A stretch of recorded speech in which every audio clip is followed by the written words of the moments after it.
If I lost everything today, every dollar of my 300K portfolio, and I had to start from zero, I wouldn't pick a single individual stock. In today's video, I'm going to show you how to build a lazy portfolio using just two ETFs. I'm going to give you two different options as well. Inside of that, one is going to be more of an aggressive investing option, and one is going to be more of a conservative investing option, depending on what kind of investor you are. And so hopefully by me sharing exactly how I would invest my first $1,000, again, if you're a new investor, you can take some pointers from this video, apply to your investing strategy, and hopefully it will help you out. Real quick, if you're new here, my name is Cade and I've built a following of over 50,000 people across X and my newsletter by sharing my learnings and experiences of building a six-figure investment portfolio in my 20s. And so now I'm just doing the exact same thing on YouTube. I don't work in finance. I'm an engineer, have a day job. So if you want to follow along with the journey, hit the subscribe button down below. I would greatly appreciate it. Let's get back into the video. So why no individual stocks? And this is what I like to call the beginner trap. But even though I encourage people to try a lot of new things when they start investing, first off, because it's cheaper when you make mistakes. I've talked about this in some of my other videos. Like I tried day trading options. I tried penny stocks. I did a lot of crazy things. And I'm glad I did those early on in my investing career, because if I tried them now, they would lose me a lot more money than they did back then. But this beginner trap that I'm talking about specifically is just the hours that you have to invest to pick individual stocks. So let's say you split your $1,000 investment, $500 and $500, and let's say one of them returns 100%.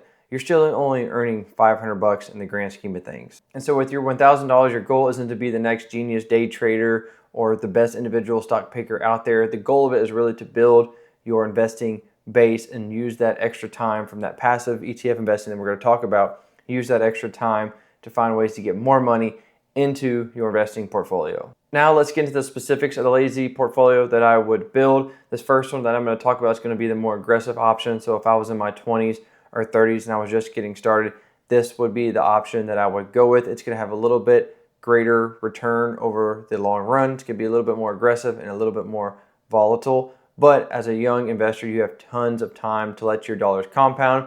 And so this portfolio is going to take advantage of that time. All right, now you can see my phone, so I'm going to go through this with you. And obviously the first ETF is going to be VTI, which is Vanguard's Total Stock Market ETF. The great thing that I like about VTI is if it's one of the most one and done funds, that's what I like to call them, out there. And the reason I say that is because it holds everything. Large caps, holds mega caps, holds mid caps, holds small caps, has a little bit of everything in VTI. And when you buy a share of VTI, you are basically investing in the entire US market. If we scroll down and look over the 5 year, we can see that VTI has done very well over the last 5 years. And we look at its performance, it's up 65% over those last 5 years.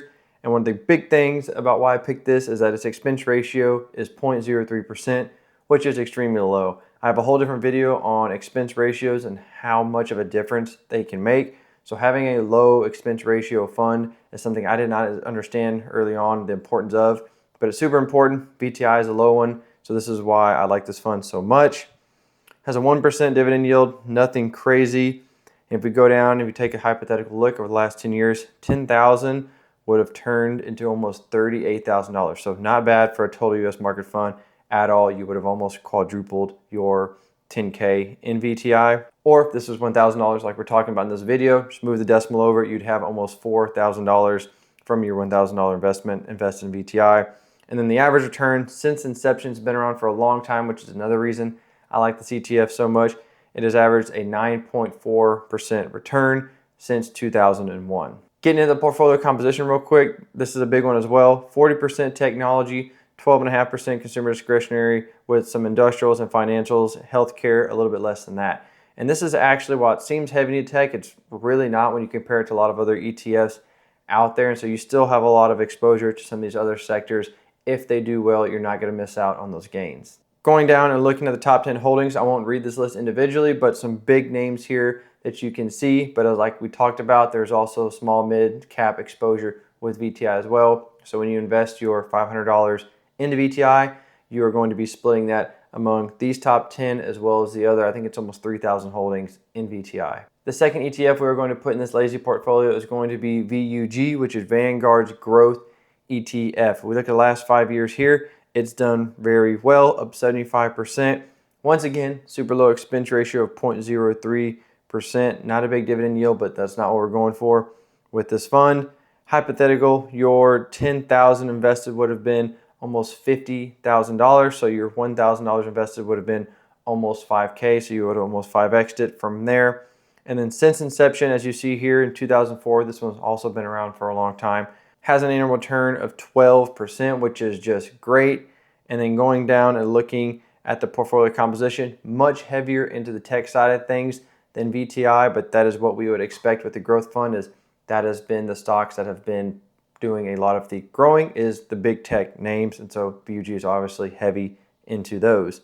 Going down, a lot of the same holdings on the top 10 at least that we saw in VTI, but the big difference here is the weight of the holdings. So I think NVIDIA and the other one was around 6% or less than that, and in VUG, we're basically double that weight inside of VUG. So when you invest your other $500 into VUG, it's going to be much more concentrated into those big tech names, and that is what is going to give the portfolio the growth potential over the long term.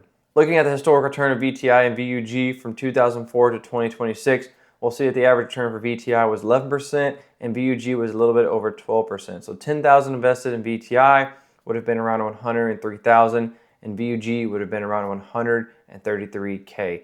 So that's a 30K difference on only $10,000 invested. So you can imagine if once you build you're up from your initial $1,000, let's say you have 20K, 30K, 50K invested, this difference would multiply itself over the long term. Like I mentioned, my preferred split of these two ETFs in the lazy portfolio would be 50% VTI and then 50% growth. If you want to get more aggressive, you could always swing that more onto the growth side of things. But if I was just getting started investing my first $1,000, I would really want to have that VTI base, half of my portfolio, and then put the other half into VUG to give it that higher growth potential. Real quick, if you're an ETF nerd like me, there's a link down below to a free PDF option of 5 ETFs that I plan to hold forever. I put these together after years of investing in different ETFs. These are my favorite ones. It'll be in the description down below, completely free. I see a lot of you in the comments asking if $1,000 is enough to invest, and yes, it is. It's arguably the most important $1,000 you'll ever invest. So even if you have a small amount of money, try to get it invested and really just start learning the process and building the habit, because that is the most important part of being a successful investor long term, is just building the habit. Option B, or the second lazy portfolio that I would go with if I was later on in my life, let's say 40s into my 50s, closing in on retirement to where I didn't have as many years for that growth potential and I wanted something that was a little more stable, I would go with the 50-50 split of VTI and SCHD. Taking a look at SCHD on the Fidelity app, because in Vanguard they don't give SCHD a chart. Come on Vanguard, it's 2026. But anyways, scrolling down looking at SCHD, we'll see it's done well over the last 5 years with a great recent run up. If we go down and look at the expense ratio, once again 0.06%. And since the life of the fund in 2011, it has returned an average of 13%, which is just great. And if we go and look at the holdings real quick, we'll see some names here that are really outside of those traditional big tech names that we were talking about with VUG and that growth-oriented portfolio that we had initially. There's also a decent dividend yield of SCHD right there, distribution rate of around 3%. And so by owning SCHD, not only will it be a little bit more stable, but you will also receive a little bit of cash flow from having SCHD in your portfolio. Looking at the timeline of SCHD's performance and VTI's performance, the timeline for this one only goes back to 2011 because that's the inception date of SCHD, but we'll see that the average return for VTI was 15% of this time frame and SCHD was at 13.7. 10K in VTI would have been 78K and SCHD that would have been 67K. And just for fun comparison, in VUG this would have been 100K over the same time frame. And so you can see there by that comparison that SCHD has slightly underperformed the overall market long term, but that is okay in this instance because we were looking for something that is more stable. And so if I was older and wanted something that was going to spit off a little bit of cash flow, not have that massive exposure to tech like VUG, SCHD would be my pick for that portfolio. And now I'll give a quick head-to-head of the actual portfolios and not just the ETFs that we looked at earlier. So if we looked at a 50-50 split, one is going to be a VTI VUG split, the other one is going to be a VTI SCHD split. The timeline for this comparison is 2011 to 2026. The growth portfolio had an average return of 16% and would have turned 10K into $90,000. The dividend fund, or lazy portfolio would have had an annual return of 14.4% and would have turned 10K into $73,000. And so even though the average annual return is only just a couple of percent difference, it's easy to see how that total value of your portfolio can really change over the long run. Like I said, there's kind of two different goals of this. One of the lazy portfolios is a growth one and higher volatility and more risk. The other one is more of a stable approach and you get some dividends spit from it. So it's not exactly fair to compare them head to head, but I did want to give you the image of how both of those have performed historically. The biggest takeaway here and the most important part if you're starting with your first $1,000 is to pick the route that is going to let you be consistent. I don't care if it's the growth route. I don't care if it's the more conservative option. Consistency wins in the market long term. And so whichever of those is going to allow you to be more consistent, that is the one that is likely going to be the better option for you. So if I was starting over with my first $1,000, these are the two portfolio options I would consider. Drop a comment down below on which of these you would go with. If you found this video helpful, I'll leave my Investing for Beginners playlist right here and also another upload right here that you will likely like. Thank you for watching though. I'll see you in the next one.